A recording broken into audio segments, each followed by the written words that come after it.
മലമ്പുഴ ഡാമിൽ നിന്ന് ഏതാണ്ട് 1 കിലോമീറ്റർ മാത്രം ദൂരത്തിലാണ് ഇന്ത്യൻ മെഡിക്കൽ അസോസിയേഷന്റെ നിയന്ത്രണത്തിലുള്ള ആശുപത്രി മാലിന്യ സംസ്കരണ യൂണിറ്റായ ഇമേജ് പ്രവർത്തിക്കുന്നത്. മനുഷ്യ ശരീരാവശിഷ്ടങ്ങൾ ഉൾപ്പെടെ ശാസ്ത്രീയമായി സംസ്കരിക്കുന്നു എന്ന് അവകാശപ്പെടുന്ന ഇമേജിന്റെ പുറകുവശത്തെ കാഴ്ചയാണിത്.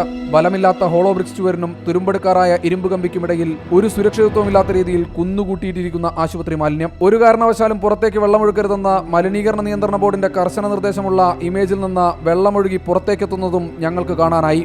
രക്തം നിറച്ച കുപ്പികളും ഉപയോഗിച്ച സിറിഞ്ചുകളും ഒരു മടിയും കൂടാതെ പുറത്തേക്ക് തള്ളിയിരിക്കുന്നു.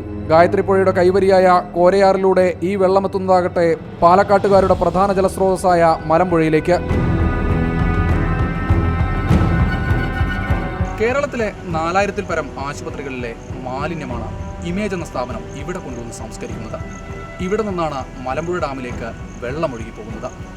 ഈ വെള്ളമാണ് പാലക്കാട് ജില്ലയിലെ മുഴുവൻ ആളുകളും കുടിക്കുന്നത്. ആരാണ് ഇതിന് ഉത്തരവാദി? നമ്മുടെ ഭരണാധികാരികൾ തന്നെ. ഇമേജിന്റെ പുറകുവശത്ത് നിന്ന് ദൃശ്യങ്ങൾ പകർത്തുകയായിരുന്ന ഞങ്ങളെ തൊഴിലാളികളായ ഒരു സംഘം എത്തി തടയാനും ശ്രമം നടന്നു.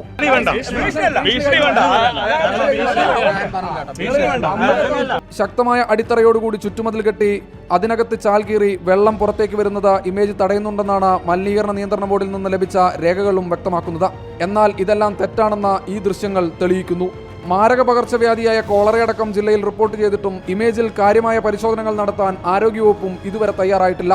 ക്യാമറമാൻ രതീഷൻ സിക്കൊപ്പം ശ്രീകുമാരൻ, റിപ്പോർട്ടർ, പാലക്കാട്.